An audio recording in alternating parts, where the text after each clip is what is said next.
Hello everyone, this is Gupta and आज के इस वीडियो लेक्चर में हम लोग डिस्कस करने वाले हैं एप्लीकेशंस ऑफ गॉस लॉ।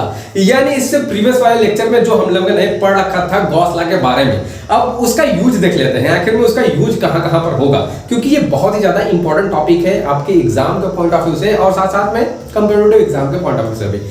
तो ये जो टॉपिक है ना, ये टॉपिक बहुत ही मजेदार है क्योंकि इस पे हम लोग देखने वाले हैं क्या, आगे इसके डेरिवेशंस को देखेंगे, फिर उस पे शानदार आपके बोर्ड के हिसाब से और कुछ कंपैरेटिव एग्जाम के भी हिसाब से कुछ न्यूमेरिकल्स को भी देखेंगे जो कि बहुत ज्यादा शानदार है। यानी डेरिवेशन प्लस न्यूमेरिकल्स यानी कॉन्सेप्ट एकदम मक्खन हो जाएगा आपका आज के डेट में। तो चलते हैं और देख लेते हैं भाई साहब कि कौन कौन से एप्लीकेशंस हैं। तो यहाँ पर पहली बात तो ये समझ लो आप कि देखो यहाँ पर आपको ये नोट्स दिख रहा होगा, ये नोट्स ऐसे आपको डिस्क्रिप्शन में मिल जाएगा, ठीक ना।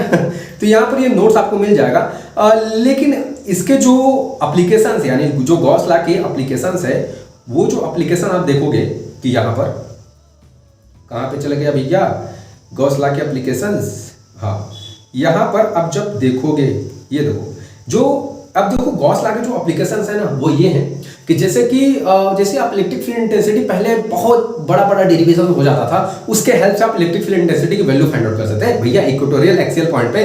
लेकिन गॉस लॉ है और मतलब गॉस आए हमारे गॉस चाचा आया और उन्होंने एक नियम दिया, एक कानून दिया और उन्होंने बोला कि भैया लो एक तुम कानून पकड़ो, फाई इक्वल टू में क्यू बाई एप्सिलॉन नॉट वाला कानून, और इस कानून से आप इलेक्ट्रिक फील्ड इंटेंसिटी की वैल्यू फाइंड आउट कर सकते हो बहुत अलग अलग पॉइंट्स पे। तो डरने की कोई बात नहीं है, यानी आप आराम से इलेक्ट्रिक फील्ड इंटेंसिटी की वैल्यू फाइंड आउट कर सकते हो with the help of this formula. कौन फार्मूला? फाई इक्वल टू में क्यू बाई एप्सिलॉन। अब इसके लिए उन्होंने कुछ कंडीशन दिए जो कि इसके प्रीवियस वाले लेक्चर में हम लोगों ने डिस्कस कर रखा है, तो इससे आपको घबराना नहीं है कुल मिलाकर के। अब यहाँ पर देखो कि यहाँ पर एप्लीकेशन ऑफ गॉस लॉ में जो फर्स्ट एप्लीकेशन है वो है क्या कि जो देखो मतलब हुआ क्या कि यहाँ पर इस एप्लीकेशन में किया गया है कि एक वायर ले लिया गया है, ये देखो एक हमारा पास वायर है, ये हमारा वायर है, और इस वायर के कारण किसी पॉइंट पर, ये पॉइंट हमने माना, इस पॉइंट पर क्या करना है, हमें इलेक्ट्रिक फील्ड इंटेंसिटी की वैल्यू फाइंड आउट करनी है। अब यहाँ पर आप समझो यहाँ पर कि गॉस ने ये बोला था कि भैया पहला कंडीशन कि अगर आपको इलेक्ट्रिक फील्ड इंटेंसिटी की वैल्यू फाइंड आउट करनी है तो जो चार्ज होगा वो चार्ज कहाँ होना चाहिए,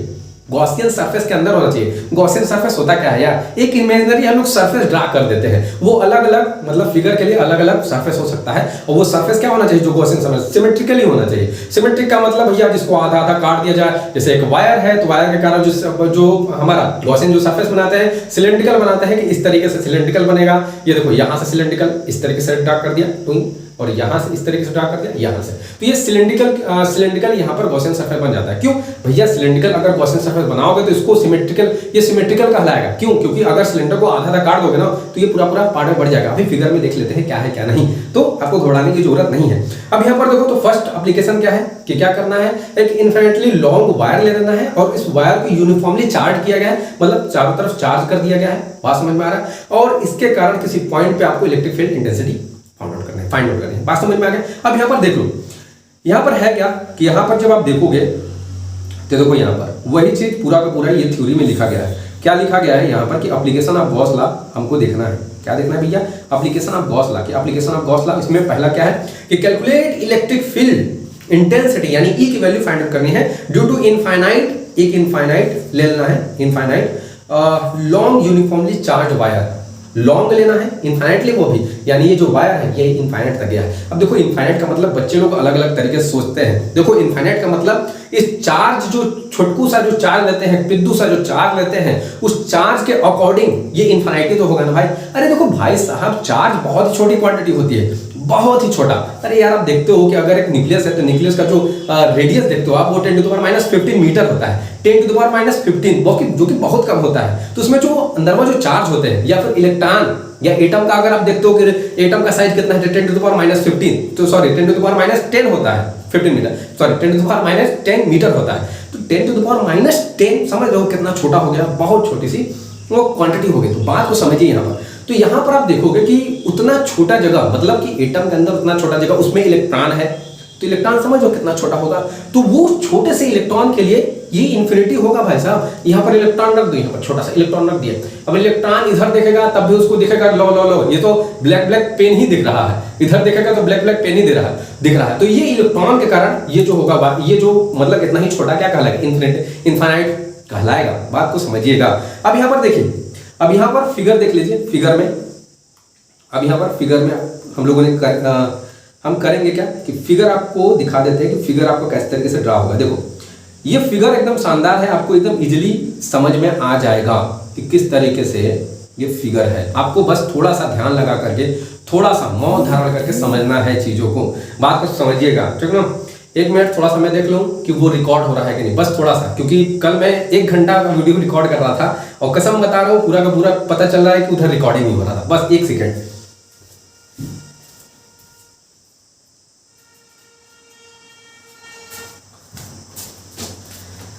रिकॉर्ड हो रहा है भाई साहब, रिकॉर्ड चलो क्योंकि कल बहुत पछता गया था। अब देखो यहाँ पर कॉन्सेप्ट पे आते हैं, तो यहाँ पर आपको दिख रहा होगा स्ट्रेट वायर कहाँ है भैया। देखो ये स्ट्रेट वायर हमने मान लिया, देखो एक स्ट्रेट वायर ले लिया, बस ध्यान से समझते जाओगे, सुनते जाओगे कहानी क्या है यहाँ पर कि स्ट्रेट वायर ले लिया है। अब स्ट्रेट वायर पे देखो पॉजिटिव चार्ज इस तरीके से ये यूनिफॉर्मली चार्ज किया गया है, और ये जो स्ट्रेट वायर है इनफाइनाइटली लॉन्ग है, ये बात आप याद रखोगे, ठीक है ना।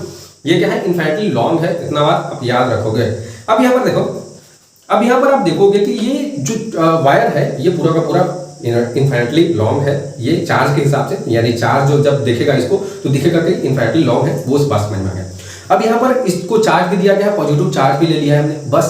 अब यहाँ पर देखो भाई साहब, मेन पॉइंट यहाँ पर देखो, यहाँ पर कि यहाँ पर क्या देखोगे कि यहाँ पर देखो r डिस्टेंस पे यहाँ पर, यानी यहाँ पर एक पॉइंट मान लिया है हम लोगों ने, यहाँ पर एक पॉइंट मान लिया है, इस पॉइंट को P माना है, P अगर नहीं दिख रहा है तो P मान लो, वहां पर इस पॉइंट को ये पॉइंट माना है। वो पॉइंट क्यों माना भैया, क्योंकि यहाँ पर हमारा जो एक हमारा पास वायर जो है, इसी कारण पे इलेक्ट्रिक फील्ड निकालना है ना, तो इसी कारण वहां पर इलेक्ट्रिक फील्ड निकालेंगे, कहां पर, उसी पॉइंट P पे।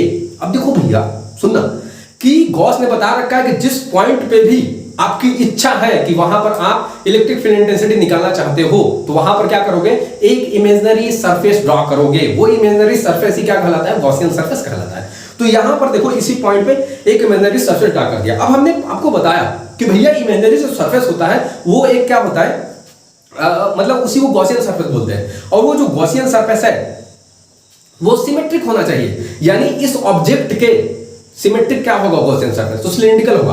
क्यों, सिमेट्रिक का मतलब क्या होता है, सिमेट्रिक का मतलब अगर काट दो तो आधा आधा बढ़ जाए। तो सपोज दैट यहां पर जो हमने गॉसियन सरफेस ड्रा कर दिया, ये देखो ये हमने क्या कर दिया भैया, ये गॉसियन सरफेस यहां पर ड्रा कर दिया, लो ये हमने गॉसियन सरफेस ये इस तरीके से ड्रा कर दिया, ये दिख रहा होगा किस तरीके से, सिलिंड्रिकल, और ये इस तरीके से। वायर ऑब्जेक्ट के सिमेट्रिकल होना चाहिए, तो देखो गॉसियन सरफेस हमने ड्रा कर दिया इस तरीके से, ये लो आपका गॉसियन सरफेस ड्रा हो गया, इसमें कोई दिक्कत नहीं होनी चाहिए। आपको इतना बात समझो, इतना बात कंफर्म समझो, कोई दिक्कत नहीं होनी चाहिए। तो यहाँ पर ये गॉसियन सरफेस ड्रा हो गया। तो यहाँ पर आप देखो गॉसियन सरफेस को हमने बोला सिमेट्रिक है, सिमेट्रिक कैसे है, लो काटो आप यहाँ से, अगर यहाँ से काट दोगे देखो आधा आधा बढ़ गया कि नहीं पार्ट में, जाहिर सी बात है, यहाँ से भी काट दो, ये आधा आधा बढ़ गया। तो देख रहे हो, अगर ऐसे काट देंगे तो आधा ये बढ़ गया, अगर ऐसे काट दिए तो आधा ये बढ़ गया, तो कुल मिलाकर सिमेट्रिक कहलाएगा। जाहिर सी बात है भाई, वो लाइट कट गया, कल भी यही हुआ था। लेकिन लेक्चर चलते रहेंगे, लेक्चर रुकेंगे नहीं, बस थोड़ा सा कॉम्प्रोमाइज करना और देखते रहो लेक्चर को, बात समझ में आ रहा है। क्योंकि पहले भी यार कल भी हम रिकॉर्ड करने की कोशिश कर रहे थे, लेकिन सारा लाइट चल गया, इधर लाइट की बहुत ज्यादा प्रॉब्लम है। तो बात को समझते हैं, बात को यहाँ पर कॉन्सेप्ट को सीखते हैं। आज रुकना नहीं है यार, आज पूरा करना ही है, कुल मिलाकर के बहुत हो गया ये लाइट के चक्कर में, आपको रुकना नहीं है। अब देखो यहाँ पर कि यहाँ पर आपने इतना समझ लिया, अब यहाँ पर आगे समझेंगे हम लोग कि यहाँ पर देखो, अब यहाँ पर करना क्या है कि यहाँ पर हमने एक r डिस्टेंस भी ले लिया, यहाँ पर इसी यहीं पर हमें क्या करना है, electric field intensity value find out करनी है। और इसके लिए आप देखो यहाँ पर बात को समझना कि यहाँ पर इसी पॉइंट पे, तो इस पॉइंट पे क्या बोला गया कि गॉसियन सरफेस खींच दो, खींच दिया हमने, चलो हो गया, सब काम हो गया। अब देखो मेन बात ना, चार्ज है, क्या है, चार्ज है, और यहाँ पर फ्लक्स आएगा, क्योंकि चार्ज से क्या निकलेंगे, इलेक्ट्रिक फील्ड लाइंस निकलेंगे। और इलेक्ट्रिक फील्ड लाइंस देखो, ये जो इमेजिनरी सरफेस हमने ड्रा कर रखा है, इस इमेजिनरी सरफेस से कितने ज्यादा इलेक्ट्रिक फील्ड लाइंस गुजरेंगे इस इमेजिनरी फ्लक्स से, वही क्या कहलाएगा, हमारा इलेक्ट्रिक फ्लक्स कहलाएगा। बात को समझिएगा। लेकिन देखो अब मेन बात ये है ना कि इलेक्ट्रिक फील्ड लाइंस तो बहुत सारे निकल रहे चारों तरफ से, इसीलिए बहुत सारे निकल रहे हैं, तो बहुत सारों का मतलब कि बहुत सारा इलेक्ट्रिक फ्लक्स अगर निकल रहा है, वहां से इलेक्ट्रिक फील्ड लाइंस निकल रही है, तो वहां पर इलेक्ट्रिक फ्लक्स कैलकुलेट कर पाना थोड़ा हमारे लिए प्रॉब्लम क्रिएट कर सकता है। इसलिए हम करेंगे क्या कि वहां पर हम करेंगे कि छोटा छोटा सरफेस मान करके चलेंगे। बात को समझिएगा, छोटा छोटा सरफेस, देखो यहाँ पर छोटा एरिया बोल सकते हो, छोटा सरफेस क्या बोलो, छोटा एरिया बोल लो उसको। देखो यहाँ पर माना इस पूरे गॉसियन जो सिलेंडर है, इसका एरिया हमने मान रखा कि वो इसका जो एरिया है वो क्या है, ए है। तो यहाँ पर इसका एरिया अगर ए मान लिया, तो यहाँ पर जो छोटा छोटा जो सरफेस मानेंगे, इसका एरिया कितना हो जाएगा बबुआ, इसका एरिया जरा सा बोल दीजिए, तो इसका एरिया डीए हो जाएगा, जाहिर सी बात है डीए हो जाएगा ना, बात इसको समझिएगा, ये इसका एरिया क्या हो जाएगा, डीए हो जाएगा। अब यहाँ पर बात समझिएगा कि यहाँ पर हो क्या रहा है।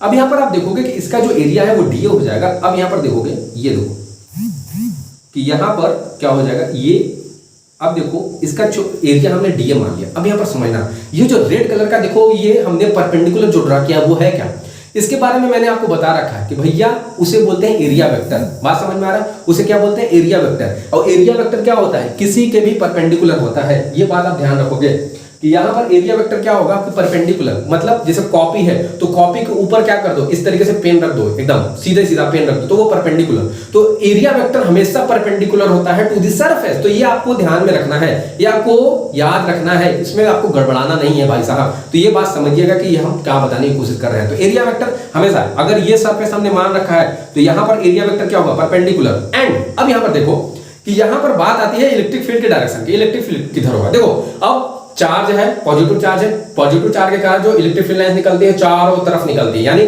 चारों तरफ एकदम निकल रही होंगी, इधर से निकल रही होंगी, इधर से निकल रही होंगी, कुल मिलाकर चारों तरफ निकल रही होंगी, है कि नहीं। लेकिन हमें किस पॉइंट पे, हम तो इस पॉइंट पे निकालने की कोशिश कर रहे हैं ना, तो इस पॉइंट पे किधर होगी, मतलब कुल मिलाकर के चारों तरफ इलेक्ट्रिक लाइंस निकल रही हैं, लेकिन आपका जहां पर एरिया वेक्टर है उसी के डायरेक्शन, मतलब कि उसी से कंपेयर कराकर ही हम इलेक्ट्रिक फील्ड का डायरेक्शन लेते हैं। बात को समझिए यहाँ पर, यानी एरिया वेक्टर भाई साहब यहाँ पर ड्रा किए, तो एरिया वेक्टर और इलेक्ट्रिक फील्ड के बीच में है तो थीटा एंगल बनता है ना फ्लक्स में, यार आप जानते होंगे। तो इसीलिए यहाँ पर एरिया वेक्टर हम इस डायरेक्शन में लेंगे, यानी ये भी क्या होगा, आउटवर्ड ही होगा, निकल तो चारों तरफ से रहे हैं, लेकिन एरिया वेक्टर के साथ कंपेयर कराने के चक्कर में हम क्या लेंगे, एरिया वेक्टर के साथ कंपेयर कराने के चक्कर में हम किसको, इलेक्ट्रिक फील्ड को उसी के साथ लेना पड़ेगा, मतलब उसी के साथ कंपेयर कराना पड़ेगा, इतना बात समझो। और यहाँ पर इलेक्ट्रिक फील्ड जो डायरेक्शन होगा वो आउटवर्ड होगा। देखिए अब यहाँ पर बात यहाँ आता है कि इसका डायरेक्शन ये आउटवर्ड इस तरीके से कैसे है, तो पॉजिटिव चार्ज है तो वो आउटवर्ड होगा, ये तो बात समझते हैं। लेकिन इस तरीके से ये देखो सबका डायरेक्शन इधर इधर आउटवर्ड है पॉजिटिव चार्ज के कारण। लेकिन अगर इसका एकदम बेसिक कॉन्सेप्ट समझना है कि आखिर में ये केवल इसी डायरेक्शन में कैसे है, तो यहाँ पर कंपोनेंट टूटते हैं। ये कंपोनेंट हमको जब हम आपको इक्वेटोरियल वाला जो जब डेरिवेशन बता रहे थे तो वहां पर हमने समझा रखा है कि आखिर में इलेक्ट्रिक फील्ड का डायरेक्शन इस तरीके से, मतलब इस तरीके से ये भी परपेंडिकुलर दिख रहा है, ये वाला इस तरीके से क्यों लेते हैं ये हमने बता रखा है। ऐसे यहाँ पर आप केवल क्या समझोगे भाई साहब कि यहाँ पर पॉजिटिव अगर चार्ज है तो उसके कारण जो इलेक्ट्रिक फील्ड होगा वो बाहर की तरफ, और यहाँ पर आपको जहां पर एरिया वेक्टर लोगे वहीं पर इलेक्ट्रिक फील्ड को भी उसी के साथ कंपेयर करने के लिए साथ में लेकर के चलना पड़ेगा। और वो साथ में देखो इस तरीके से यहाँ पर ये बाहर की तरफ बनेगा तो ये यही रहेगा, और जो हमारा एरिया वेक्टर होता है वो परपेंडिकुलर होता है तो वो परपेंडिकुलर ही रहेगा। देखो थोड़ा सा टाइम लगेगा, लेकिन अगर आपके कॉन्सेप्ट क्लियर हो जाता है तो वो ज्यादा बेटर है।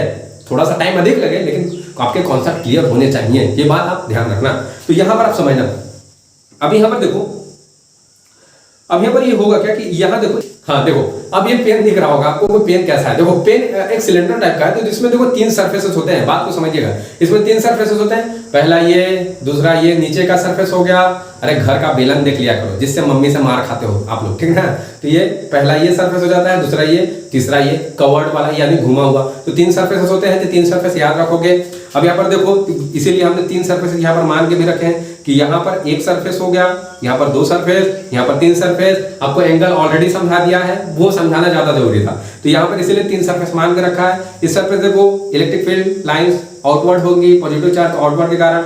यहाँ पर परपेंडिकुलर होगा तो परपेंडिकुलर इस पे परपेंडिकुलर इसी तरीके से होगा। यहाँ पर इस सरफेस पर अगर लोगे ये एरिया वेक्टर तो परपेंडिकुलर इस तरीके से होगा, इस सरफेस पे लोगे तो एरिया वेक्टर इस तरीके से परपेंडिकुलर होगा। तो इस परपेंडिकुलर एंड परपेंडिकुलर, तो ये बात आप समझोगे। तो यहाँ पर देखो अब एंगल है, देखो यहाँ पर परपेंडिकुलर तो थीटा इक्वल टू में 90 डिग्री। यहाँ पर दोनों देखो, दोनों पैरेलल हैं, कोई एंगल नहीं बनना है भैया, यहाँ पर दोनों पैरेलल है। यहाँ पर थीटा इक्वल टू में क्या हो जाएगा, 0, थीटा इक्वल टू में क्या हो जाएगा 0। यहाँ पर क्या हो जाएगा, थीटा इक्वल टू में क्या हो जाएगा, थीटा इक्वल टू में 90, क्योंकि यहाँ पर परपेंडिकुलर है। बात को समझिए थोड़ा सा, यहाँ पर थोड़ा फील कीजिए इस चीज को। तो यहाँ पर गॉसियन सरफेस, अब जो गॉसियन सरफेस हमने ड्रा कर दिया ना, इसको क्यों बोल रहे हैं। अब यहाँ पर देखिए आपको कुछ नहीं करना है, 3 अपने सरफेसेस छोटे छोटे यानी छोटा छोटा एरिया मान के रखा है। क्यों मान के रखा है छोटा छोटा भैया, ये भी तो बता दो। देखो छोटा एरिया इसलिए मान के रखते हैं क्योंकि देखो छोटा जो एरिया होता है ना, अगर उसके कारण कितना फ्लक्स निकल रहा है वो आप आसानी से निकाल लोगे। क्योंकि छोटा कोई किसी भी मतलब बड़े चीज की बड़ा क्वांटिटी है, उसका अगर छोटा क्वांटिटी लेकर के एक्सपेरिमेंट आप कर रहे हो ना तो वो सक्सेसफुल होगा। बड़े से क्वांटिटी पे करोगे तो दिक्कत हो जाएगा। और हमारे पास देखो एक बहुत बड़ा टूल भी है ना, मैथमेटिकल टूल है भाई साहब। कौन सा मैथमेटिकल टूल? तो यहाँ पर आपके पास क्या है कि इंटीग्रेशन है, यानी छोटे चीज की क्वांटिटी आपको पता है तो बड़े चीज की क्वांटिटी आप आराम से निकाल सकते हो। बात को थोड़ा समझना, ठीक। तो यहां पर आप करोगे क्या कि यहां पर ये करोगे कि यहां पर देखो, आप यहां पर क्या हो जाएगा, अब 3 सरफेसेस हैं। अब यहां पर देखो एक चीज और कि यहां पर हम एक चीज और इंट्रोड्यूस करेंगे। क्या इंट्रोड्यूस करेंगे? देखो वायर पे बहुत ज्यादा चार्ज है, एक वायर के अंदर बहुत ज्यादा चार्ज होते हैं, ये बात आप जानते हो, एक दो तो चार्ज नहीं होंगे। इसलिए हम क्या करेंगे कि वायर पे क्या करेंगे, एक नया क्वांटिटी हम क्रिएट करेंगे जिसका नाम है लीनियर चार्ज डेंसिटी। अगर किसी भी ऑब्जेक्ट पे बहुत ज्यादा चार्ज हो तो वहां पर अगर हमें निकालना हो कि पर यूनिट पे कितना ज्यादा चार्ज है, यानी पर यूनिट का मतलब 1 मीटर 1 सेंटीमीटर पे कितना ज्यादा चार्ज है, 1 मिलीमीटर पे कितना ज्यादा चार्ज है, मतलब एक पर यूनिट का मतलब यही होता है। तो वहां पर आप चार्ज को निकाल सकते हो। क्यों? देखो भैया एरिया अगर छोटा मान लो ना तो वहां पर भी चार्ज भी, अगर आप चार्ज की क्वांटिटी निकाल पाओ वहां पे कि अगर भैया इतने पर्टिकुलर एरिया पर कितना ज्यादा चार्ज है तो वो आपके लिए प्रॉफिटेबल होगा। बात को समझिएगा, क्योंकि पूरा बॉडी पे कितना ज्यादा चार्ज है उसे आप जल्दी नहीं निकाल पाओगे भाई साहब। बात को समझ में आ रहा है कि नहीं? इसीलिए यहाँ पर एक और चीज हमने इंट्रोड्यूस कर दिया जिसका क्या नाम है, लेमडा। लेमडा क्या है? चार्ज पर यूनिट लेंथ, यानी पर यूनिट लेंथ पे कितना ज्यादा चार्ज है इसके बारे में ये बताएगा। तो ये बात आप ध्यान रखोगे, इसको भूलोगे नहीं। अब लेमडा इक्वल टू में क्या हो जाएगा, क्यू इनसाइड बाय में एल हो जाएगा। अरे भाई साहब ये देखो लेमडा और ये चार्ज है, चार्ज कौन लेंगे हम, क्यू इनसाइड, यानी जो गॉसियन सर्फेस के जो अंदर चार्ज होगा ना उसी को लोगे, क्योंकि गॉस ने बता रखा है कि भैया जो चार्ज अंदर है उसी को वही चार्ज लोगे आप। बात हमको समझिएगा। ये तो ये हो गया। अब यहाँ पर देखो आप कुछ नहीं करना है भाई साहब।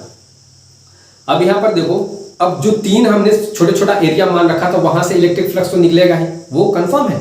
वहां से इलेक्ट्रिक फ्लक्स बाबू निकलेगा तो निकलेगा, कंफर्म है वो चीज। तो यहाँ पर देखो, तो जो इलेक्ट्रिक फ्लक्स निकल रहा है पूरे सिलेंडर से, क्योंकि गॉसियन सरफेस से कितना ज्यादा इलेक्ट्रिक फ्लक्स निकल रहा है भाई उसकी वैल्यू फाइंड आउट करनी है। तो यहाँ पर कहां से, तो एक φ1 यानी फर्स्ट सरफेस, दूसरा सरफेस, तीसरा सरफेस, 3 सरफेसेस हम लोगों ने मान रखे हैं। तो वहां से कितने ज्यादा इलेक्ट्रिक फ्लक्स निकलेगा वही हम लोग को क्या करना है, देखना है। तो बात को समझिएगा। अब यहाँ पर ये कहाँ चल गया मुन्ना लाल, ऊपर जाओ मुन्ना लाल। देखो अब यहाँ पर आप देखना, देखो यहाँ पर यहीं पर देखो कि यहाँ पर क्या है, 3 सरफेसेस थे, यानी यहाँ से इलेक्ट्रिक फ्लक्स कितना निकल रहा है, यहाँ से इलेक्ट्रिक फ्लक्स, यहाँ से इलेक्ट्रिक फ्लक्स। देखो छोटा एरिया इसीलिए मान रहे हैं कि अभी इंटीग्रेट कर देंगे यार भाई साहब। तो जब इंटीग्रेट करोगे ना तो पूरे एरिया के कारण कितना ज्यादा इलेक्ट्रिक फ्लक्स निकल रहा है वो आपको पता चल जाएगा। इसमें आपको कोई दिक्कत नहीं होगी। बात को समझिएगा। तो ये बात आप कंफर्म कर लीजिएगा यहाँ पर। तो यहाँ पर देखो वही चीज हम निकाल रहे हैं। अब फ्लक्स की फॉर्मूला आप जानते हो, फ्लक्स की फॉर्मूला क्या होता है कि flux phi cylinder equal to में क्या होता है, φ1 φ2 φ3। और फ्लक्स का फॉर्मूला थोड़ा सा याद करो आप, दिमाग में जोर डालो, याद करो जल्दी से कि फ्लक्स का फॉर्मूला क्या होता है। थोड़ा सा दिमाग लगाओ कि फ्लक्स का फॉर्मूला आखिर में होता क्या है भाई साहब। याद लगा लिए कि फ्लक्स का फॉर्मूला क्या था? अरे भाई साहब फ्लक्स का फॉर्मूला फाई इक्वल टू में EA था। अगर एंगल जब बन जाए तो वहां पर क्या हो जाएगा, इंटीग्रेशन कर दो, इंटीग्रेशन का साइन लगा दो, EDA cos थीटा हो जाता था। बात को समझ में आ रहा है कि नहीं? या अगर DA नहीं लगाओगे तो अगर इंटीग्रेशन का साइन मत लगाओ, और यहाँ पर अगर इंटीग्रेशन का साइन नहीं लगाओगे आप तो यहाँ पर क्या होगा, केवल EA होगा, D नहीं लगाओगे। अगर इंटीग्रेशन का साइन लगाओगे हो तो EDA cos थीटा होता है। तो यहाँ पर फाई की जगह पर फॉर्मूला तो सब जगह वही होगा। तो देखो यहाँ पर देखो, यहाँ पर देखो, यहाँ पर देखो, यहाँ पर क्या चीज देखना है, EDA cos थीटा, ये तो फॉर्मूला होता है। यहाँ पर 2 जगह पर 90 डिग्री बन रहा था एंगल, फर्स्ट वाले सरफेस और सेकंड वाला, जो ऊपर सबसे माना था नीचे सबसे माना था यहाँ पर। और यहाँ पर कितना हो जाएगा, थीटा डिग्री, यानी जो यहाँ ये वाला देखो ये सिलेंडर था, यहाँ से एरिया वेक्टर, और इसी के डायरेक्शन में क्या था हमारा इलेक्ट्रिक फील्ड भी था, दोनों एक ही डायरेक्शन में थे। ये सिलेंडर ये दोनों एक ही डायरेक्शन में, थीटा कितना 0। तो ये बात समझो। अब यहाँ पर देखो, यहाँ पर तो cos 90 का वैल्यू कितना होता है, 0। तो ये दोनों के दोनों खत्म, यानी फ्लक्स आपकी जो फाइंड आउट करोगे with the help of this expression, only this expression. कौन सा, तो ओनली दिस एक्सप्रेशन के हेल्प से आप एरिया वेक्टर फाइंड आउट करोगे। तो यहाँ पर देखो वही एक्सप्रेशन लिख दिया गया है, और यहाँ पर भी। अब यहाँ पर आप बात समझना कि आप जानते हो कि गॉस लॉ क्या होता है। तो गॉस लॉ क्या होता है, फाई इक्वल टू में क्यू इनसाइड बाय में एप्सिलॉन। क्यू इनसाइड क्यों बोला जा रहा है, क्योंकि चार्ज अंदर होना चाहिए। किसके अंदर, तो गॉसियन सरफेस के अंदर। तो हमें चार्ज वही लेना है जो गॉसियन सरफेस के अंदर है, और गॉसियन सरफेस का जो लेंथ हमने मान रखा है, यानी जो सिलेंडर है, सिलेंडर का जो लेंथ मान रखा है वो मान रखा है हमने एल, यानी स्मॉल एल मान रखा है, इसलिए चार्ज पर यूनिट लेंथ में हमने एल रखा था, वहां पर ध्यान से देखा होगा आपने, ठीक ना। तो यहां पर आप बात याद रखोगे।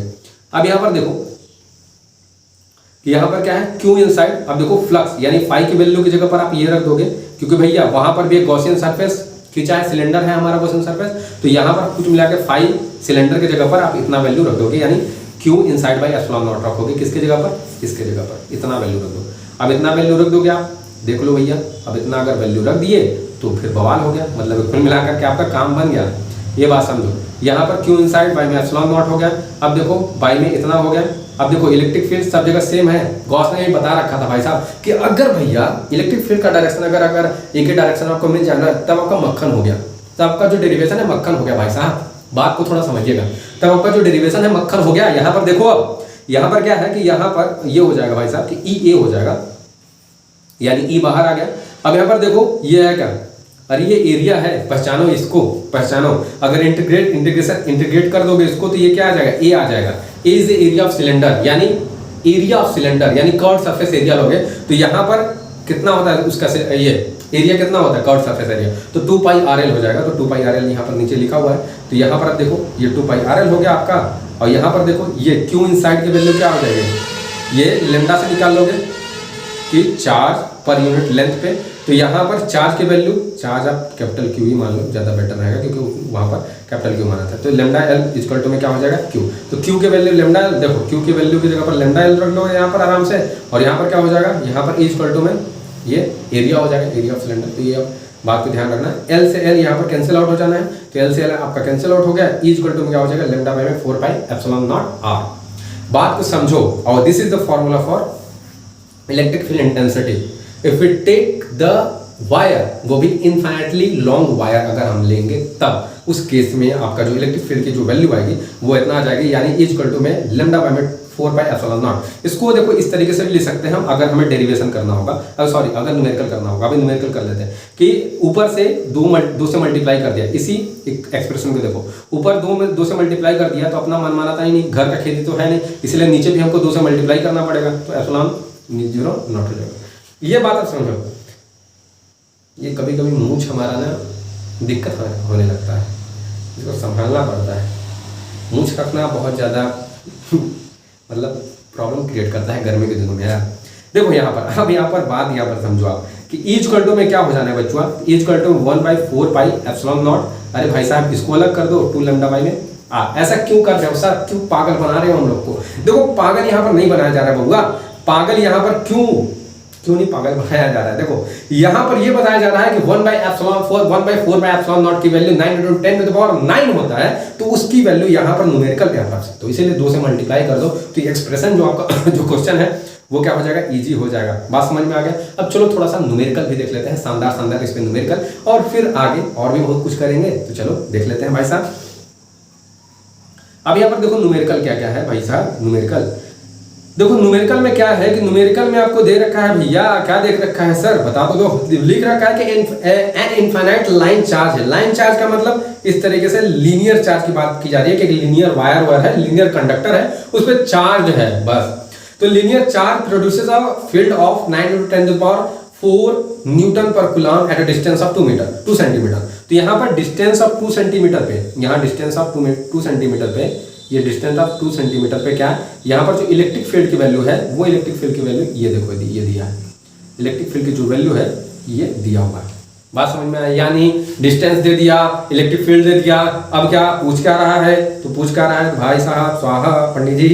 तो यहाँ पर देखो, यहाँ पर क्या हो जाएगा, calculate the linear charge density, यानी लेमडा की वैल्यू आपसे भाई साहब पूछ रहे। तो लेमडा की वैल्यू पूछ रहे तो बहुत आसान है यार। देखो यहाँ पर आगे तो आर की वैल्यू दे रखी थी, लेकिन आर की वैल्यू क्या में दे रखी है, देखो सेंटीमीटर में दे रखा है, तो हमें ये सीजीएस में है। और यहाँ पर आप देखोगे कि ये देखो एसआई यूनिट में है, एसआई या फिर एमकेएस बोल लो, दोनों एक ही है। तो यहाँ पर सीजीएस है तो हमको भी क्या में चेंज करना पड़ेगा, एमकेएस में। तो एमकेएस में इसको चेंज करने के लिए क्या करोगे भाई साहब, 100 से मल्टीप्लाई, अरे सॉरी डिवाइड कर दो, ठीक ना। सेंटीमीटर में है ना, तो ये क्या हो जाएगा, मीटर में हो जाएगा। तो 100 से इसीलिए डिवाइड कर दो, तो 100 से डिवाइड कर दोगे 0.02 मीटर हो जाना है। बस यही तो हो जाना है गुरु, यही तो हो जाना है। तो यहाँ पर क्या हो जाएगा, यहाँ पर ये हो जाएगा इज इक्वल टू में 9 न्यूटन पर कूलम हो जाएगा, ये आपका दिया हुआ है। अब यहाँ पर आप जानते हो इस चीज को, इस फॉर्मूले को बखूबी आप जानते हो कि आखिर में ये कौन सा प्राणी है। तो इसको अब यहाँ पर आप करोगे क्या भैया, तो यहाँ पर देखो इस प्राणी में यानी इसमें देखो हमने जो अभी आपको बताया कि 2 से मल्टीप्लाई कर दो या फिर 2 से ऊपर मल्टीप्लाई करो, 2 से नीचे मल्टीप्लाई करो, क्योंकि ये हमारे घर का खेती नहीं है इसलिए ऊपर भी मल्टीप्लाई करना पड़ेगा, नीचे ही मल्टीप्लाई करना पड़ेगा, ताकि हमारा जो अरे फॉर्मूला हो यार वो बैलेंस रहे। तो यहाँ पर देखो अब 2 लैम्डा हो जाना है, यहाँ पर क्या हो जाना है 1/4 पाई एप्सिलॉन नॉट हो जाना है, 1/r हो जाएगा। तो 1/r हो जाएगा। अब सारे वैल्यू को पुट करो, हमें लैम्डा की वैल्यू चाहिए, यानी लैम्डा को ताकते रहो, टिटोरते रहो, देखत रहा ओकरा, भोजपुरी में क्या बोलते हैं, ओकरा ताकत रहा, एकदम टुकुर टुकुर ताकत रहा, काहे कि ओकरे वैल्यू चाहिए हमरा के। बात समझाता, बात समझ में आवता कि ना, समझ गया कि ना। तो यहाँ पर बात समझा कि हमरा लेमडा के वैल्यू चाहिए, तो लेमडा के वैल्यू चाहिए, तो लेमडा के टुकुर टुकुर ताकत रहा और बाकी सब के वैल्यू रखा। यहाँ पर देखा ई के वैल्यू क्या रखबा, ई के वैल्यू रखबा कि 9 × 10⁴ हो जाए ई के वैल्यू तो यहाँ पर क्या हो जाए 2 लैम्डा, और यहाँ पर देखो 2 लैम्डा, लैम्डा का टुकुर टुकुर ताकत दिया गया। यहाँ पर 1/4 पाई एप्सिलॉन नॉट, इसकी वैल्यू कितना रख देबा 9 × 10⁹ हो जाए, और यहाँ पर r के वैल्यू कितना रख दे, r की वैल्यू रख देबा तो हम जाने के कितना 0.02। सर तो टोटली बिहारी बन गए, बिहारी है। देखो उत्तर प्रदेश में हमारा घर है और उत्तर प्रदेश में का जो बॉर्डर है यार बिहार से टच करता है, बिहारी भाई है हमारे, ठीक ना। तो देखो जो हमारा ऐसे जो डिस्ट्रिक्ट है ना वो बहुत सारे राज्यों से टच करता है, तो बहुत सारे राज्यों का मतलब कि क्या है आप बोल सकते हो, स्टाइल बोल सकते हो। देखो यहाँ पर, तो यहाँ पर कुछ मिला करके ये जो वैल्यू रख दिए, तो देख क्या रहे हो आप। अब यहाँ पर इसको सॉल्व करो, एंड इसको जब सॉल्व करोगे तो आपको लेमडा की वैल्यू चाहिए, तो लेमडा को अलग कर दोगे तो यहाँ पर आपकी जो वैल्यू आ जाएगी, जो सॉल्यूशन अपने से कर लेना, सॉल्यूशन अधिक कठिन नहीं है बबुआ। तो सॉल्यूशन अगर करोगे तो लेमडा की वैल्यू कितने आ जाएगी 10⁻⁷, या लीनियर चार्ज डेंसिटी की वैल्यू जो आपकी जो है 10⁻⁷ हो जाएगी, और उसकी जो यूनिट है वो यूनिट हो जाएगी कूलम मीटर। तो इतना बात आप समझना, स्वाहा। अब यहाँ पर ये क्वेश्चन आपने समझ गया होगा कि किस तरीके से लगाना है। अगर कैलकुलेशन नहीं आया तो यार कमेंट करना है, पूरा सॉल्यूशन सॉल्व करके भेज देंगे आपके पास, ठीक है ना। अब यहाँ पर देखो अगला जो क्वेश्चन है, ये क्वेश्चन 2015 IIT एडवांस में आ रखा है, तो इसको आप थोड़ा सा टिटोरो, थोड़ा टुकुर टुकुर देखो और देखो, उसके बाद हम आपको बताते हैं कि किस तरीके से लगना है। अगर नहीं तो अगर आपको आ रहा है तो अरे यार लगा कर दिखाओ जल्दी से, ठीक ना। क्वेश्चन अगर क्वेश्चन देखो और इसको लगाओ, देखो नीचे भी क्वेश्चन में दिखा दे रहा हूँ कि क्वेश्चन क्या बोल रहा है, देखो और लगाओ, जल्दी से लगाओ, थोड़ा सा आपके पास टाइम है। 1 2 3 4 5 6 7 8 9 10 हो गया। चलो नहीं आ रहा है तो मैं बता देता हूँ, नहीं आ रहा है आपको तो मैं बता देता हूँ, कोई दिक्कत नहीं है। देखो यहाँ पर फिगर को थोड़ा सा एकदम ध्यान से देखिए, आप लोग ध्यान से देखो इस फिगर को, तो वही काम करना है। सोच रहे होंगे बच्चा गुरुजी फुल फॉर्म में है एकदम, आज क्या करूं यार, कल वीडियो बना रहा था 1 घंटा रिकॉर्ड किया बैठ के, रिकॉर्ड नहीं हुआ, दिमाग ही खराब हो गया मेरा तो। चलो लेकिन आज देखो यहाँ पर फिगर में देखो क्या बोल रहा है, ये देखो क्वेश्चन है बाबूआ। अब क्वेश्चन में बोला क्या जा रहा है कि यहाँ पर आपका एक एक्सिस है, यहाँ पर देखो एक एक्सिस है, ये y, ये z हो गया, ये x हो गया, ये इस तरीके से एक्सिस है। अब इसी एक्सिस पे क्या है कि एक रेक्टेंगल इस तरीके से रखा हुआ है, इस तरीके से रखा हुआ है, एक प्लेन रखा हुआ है, एक प्लेन सीट मान लो आप इसको, रेक्टेंगल मत बोलो, एक प्लेन सीट मान लो कोई रखा हुआ है, ये समझो। अब यहाँ पर ये रखा हुआ है, बात को समझना, ये प्लेन सीट इस तरीके से रखा हुआ है। अब यहाँ पर ये A B C D और ये एक्स वाई मतलब जो एक्सिस है उसी पर रखा हुआ है, ये समझोगे ठीक है ना, एक्स वाई पे ये क्वेश्चन बोल रहा है।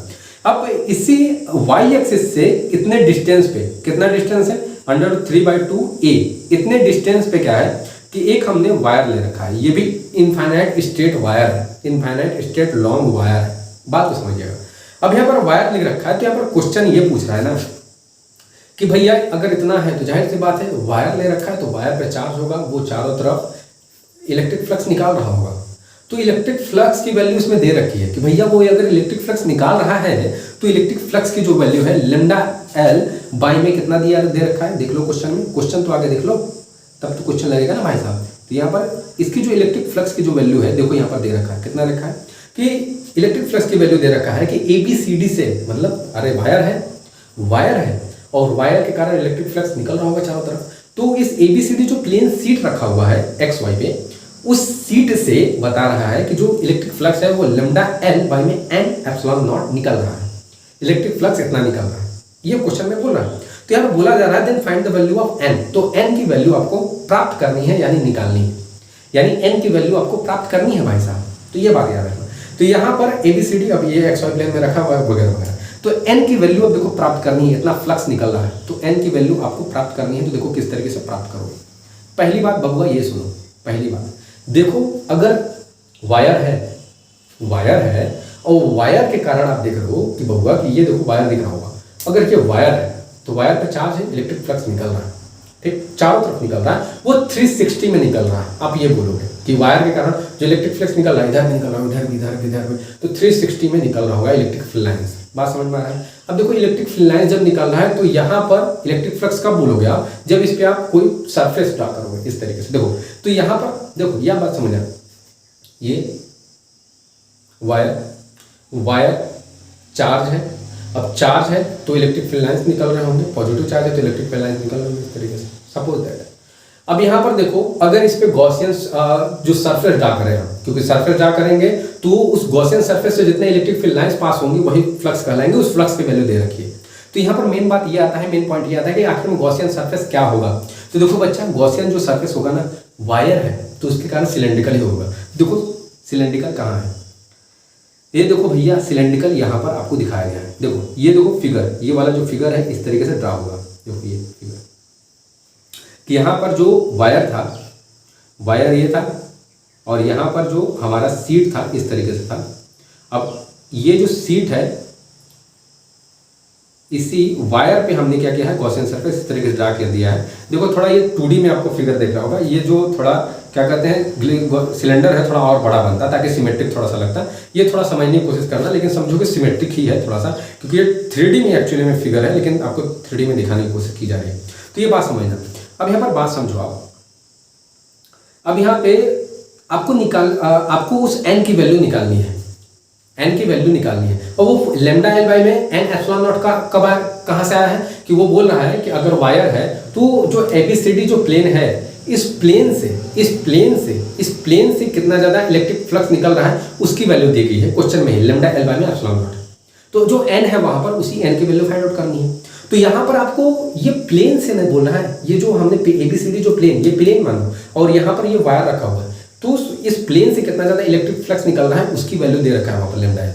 तो आखिर में हमें इस प्लेन के कारण ही देखना पड़ेगा, इलेक्ट्रिक फ्लक्स देखना पड़ेगा ना, तभी तो एन की वैल्यू आएगी ना। देखो वहां पर वो एन क्या है, एक तरीके से एक कांस्टेंट वेरिएबल टर्म दिया हुआ है, उसके जगह पर कुछ ना कुछ वैल्यू आएगा, उसी एन की वैल्यू फाइंड आउट करनी है। तो हमें फ्लक्स यहाँ पर किसके कारण देखना पड़ेगा, इस प्लेन के कारण, पूरे के पूरे गॉसियन सरफेस के कारण नहीं। ऐसे पूरा का पूरा जो गॉसियन सरफेस हमने जो ड्रा किया सिलेंडर, पूरा का पूरा जो गॉसियन सरफेस वो 360 एंगल में निकल रहा है, यानी 360 पूरा का पूरा एंगल में कितना ज्यादा गॉसियन सरफेस निकल रहा है, अरे कितना ज्यादा इलेक्ट्रिक फ्लक्स निकल रहा है वो बताएगा। लेकिन हमें क्या निकालना है, इस प्लेन के कारण केवल निकालना है, इस प्लेन के कारण कितना ज्यादा क्या चीज हमारा इलेक्ट्रिक फ्लक्स आ रहा है, तो उसका तो वैल्यू दिया हुआ है, बस हमें क्या करना है, एन का वैल्यू फाइंड करना है। लेकिन यहाँ पर अभी हम एक वेरिएबल ने एक कांस्टेंट के टर्म में हम पूरा का पूरा इलेक्ट्रिक फ्लक्स की वैल्यू निकालेंगे, तो वो एन का वैल्यू पता चल जाएगा। देखो आप कैसे, यहाँ पर देखना कि यहाँ पर हमने क्या कर रखा है कि इस तरीके का हमने गॉसियन सरफेस किस लिखा है। अब यहाँ पर देखो आप करोगे क्या, देखो इस प्लेन के कारण हमें निकालना है, तो देखो इस प्लेन को ही हमने काट करके अलग कर दिया। ये देखो यहाँ देखो, ये इसको इस अगर फिगर को समझ गए तो आप समझ जाओगे। ये देखो फिगर, इस तरीके का ये फिगर हो गया आपके पास, रुक जाओ, ये देखो इस तरीके का फिगर आप ड्रा कर दो, इस तरीके का, ये देखो इस तरीके का फिगर हो गया आपके पास। ये नीचे देखो एबीसीडी आपका प्लेन है, और इसी के ऊपर क्या है, ये वायर है, वायर है उसी के ऊपर। तो यहाँ पर देखो अगर आपको एंगल पता चल जाए कि कितने एंगल पे जो फ्लक्स है पड़ रही है इस प्लेन पे, कितने एंगल पे ये फ्लक्स पड़ रहे हैं इस प्लेन पे, अगर इस चीज की ये चीज पता चल जाए कितने एंगल पे पड़ रहा है, तो आप फ्लक्स इजीली निकाल सकते हो। क्यों? क्योंकि चारों तरफ से फ्लक्स कितने निकल रहे हैं, 360, लेकिन इतने से फ्लक्स कितने निकलेंगे, तो वो उसका एंगल पता चल गया, तो पता तो चल ही जाएगा ना, इतने से फ्लक्स, तो ये एंगल कितना है, ये वाला एंगल कितना है, यही वाला तो बात निकालना है ना, बात को समझिएगा। तो यहाँ पर यही एंगल निकालना है। देखो एंगल कैसे निकालना है, यहाँ पर देखो ये वाला जो फिगरवा है ना, यही वाला, ये वाला यहाँ पर फिगरवा है। देखो थोड़ा सा लेट लगेगा, लेकिन अगर समझ गए तो बवाल कर दोगे कुल मिला करके। ये अब यहाँ पर देखिए ये वाला देखिए, ये वाला यही वाला था, और ये वाला देखो इसी वाला को हम ऐसे खींचे हैं यहाँ पर देखो इस तरीके से, ये परपेंडिकुलर हो जाएगा, यानी उस पर परपेंडिकुलर खींचा गया है। और ये वाला डिस्टेंस, अगर ये वाला देखो डिस्टेंस, ये वाला डिस्टेंस अगर √3/2 है ये वाला हाइट, तो ये भी तो √3 होगा। बात को समझना आप, ये वाला भी क्या होगा, √3 होगा। इसको बात को समझो, पचाओ इस बात को, जरूरी है इस बात को पचाना, ठीक है ना। तो इस बात को आपको पचाना है। यहाँ पर देखो, तो यहाँ पर इसी फिगर को देखो, यहाँ पर हमने ड्रा कर रखा है। कहाँ गए हो, यहाँ पर देखो, इसी फिगर को क्या कर रहा है हमने, ड्रा कर रखा है। देखो ये वाला, समझना बात को, ये वाला हमने बोला ये अगर इतना डिस्टेंस है तो भाई साहब ये भी तो इतना ही डिस्टेंस होगा ना, ये परपेंडिकुलर ये भी तो है ना।